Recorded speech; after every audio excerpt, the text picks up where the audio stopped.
और चलिए आपको सीधे लिए चलते हैं गोंडा, जहां मुख्यमंत्री पहुंचे हुए हैं। करने के बाद यहाँ पर कुछ पीड़ित परिवारों को राहत सामग्री यहाँ पर वितरण करने का मुझे अवसर प्राप्त हुआ है। प्रदेश के अंदर लगभग 15 जनपद वर्तमान में बाढ़ से प्रभावित हैं। ये तीसरी बार इस सीजन में बाढ़ का सामना प्रदेश के विभिन्न जनपद वासियों को करना पड़ रहा है।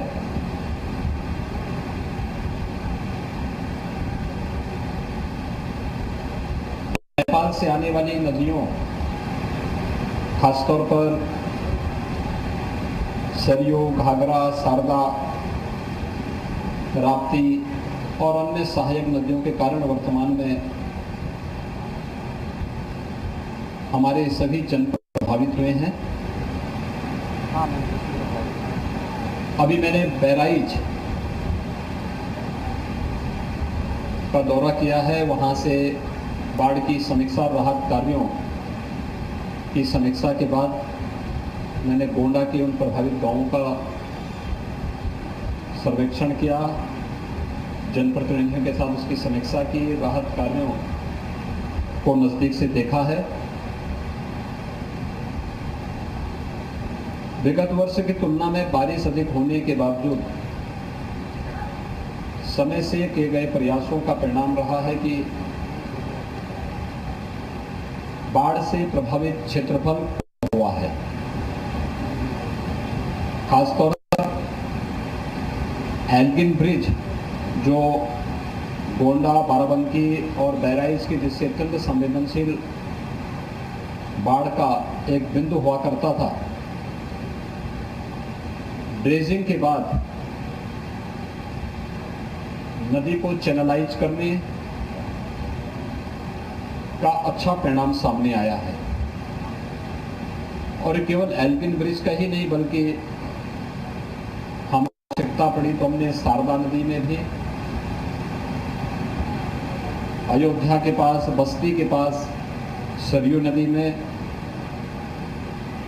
और राप्ती नदी के भी अलग अलग क्षेत्रों में, श्रावस्ती, बलरामपुर,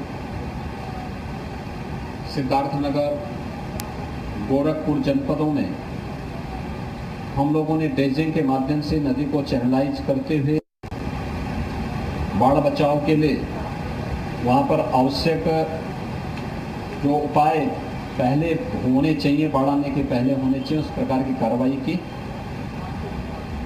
साथ साथ जहाँ पर कटान अवरोधक कार्य होने थे वह भी समय पर होने के कारण काफ़ी राहत मिली है। इसी के कारण विगत वर्ष की तुलना में अधिक बरसात के बावजूद अभी जनपद के 10 राजस्व गांव बाढ़ से प्रभावित हैं, जिनमें 7 पूरी तरह मेरुंड हैं। यहाँ के माननीय सांसद, माननीय विधायकों के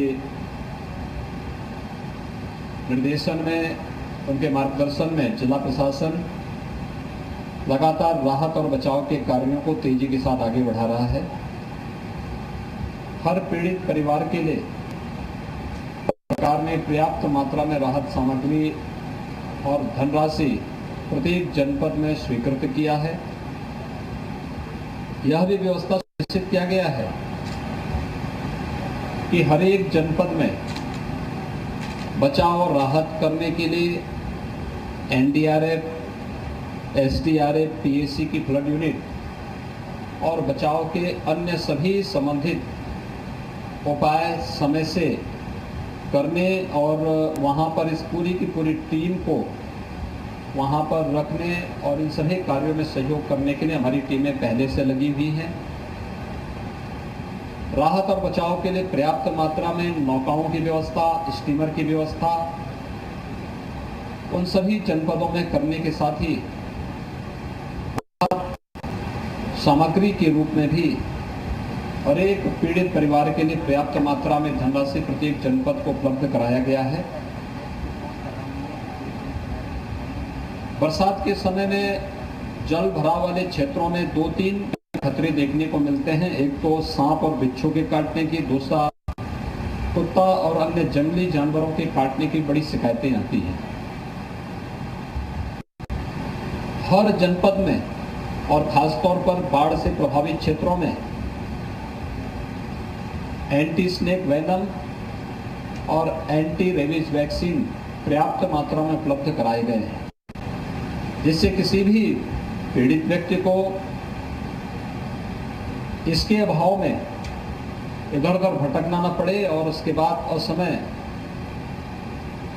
उसके साथ कोई घटना दुर्घटना न होने पाए। इसके पुख्ता व्यवस्था की गई है। बचाव और राहत कार्य को तेजी के साथ आगे बढ़ाने के पूरे प्रयास युद्ध स्तर पर चल रहे हैं। सरकार ने बरसात को देखते हुए और जल जमाव वाले क्षेत्रफल को देखते हुए हर जिला प्रशासन को इस बात के लिए निर्देशित किया है कि वह अभी से फसल की जो नुकसान हुई है उसका सर्वेक्षण कर लें, जिससे समय पर हर पीड़ित किसान को मुआवजा भी दिया जा सके। इसके साथ ही बरसात का पानी और बाढ़ का पानी जैसे ही कम होगा, तमाम प्रकार की विषाणु जनित और जल जनित बीमारियां आ सकती हैं। अभी से 5 सितंबर से लेकर के 12 सितंबर तक एक विशेष अभियान हम लोग चला रहे हैं। स्वच्छता, सैनिटाइजेशन का, फॉगिंग का, छिड़काव का।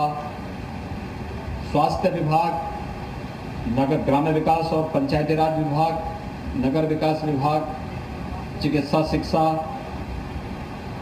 बाल विकास और महिला कल्याण और शिक्षा से जुड़े हुए सभी विभागों को मिलकर के इस अभियान के साथ व्यापक पैमाने पर जुड़ करके सभी स्थानीय स्तर पर प्रतिनिधि इसका नेतृत्व करेंगे, जिससे डेंगू, मलेरिया, इंसेफ्लाइटिस या डायरिया आदि किसी भी प्रकार की बीमारी से निपटने के लिए